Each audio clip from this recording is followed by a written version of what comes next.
বিস্ফোরণে অগ্নিদগ্ধ হয়ে চিকিৎসাধীন অবস্থায় জাতীয় কবি কাজী নজরুল ইসলামের নাতি বাবুল কাজী মারা গেছেন।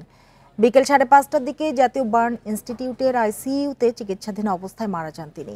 বার্ন ইনস্টিটিউটের আবাসিক চিকিৎসক ডাক্তার শাওন বিন রহমান এ তথ্য নিশ্চিত করেছেন। এর আগে শনিবার দগ্ধ হয়ে জাতীয় বার্ন ইনস্টিটিউটের আইসিইউতে ভর্তি হন বাবুল কাজী। তার চিকিৎসায় 16 সদস্যের মেডিকেল বোর্ড গঠন করা হয়। স্বজনরা জানান, রাজধানীর বনানীর বাসায় গ্যাস লাইটার বিস্ফোরণে দগ্ধ হন তিনি।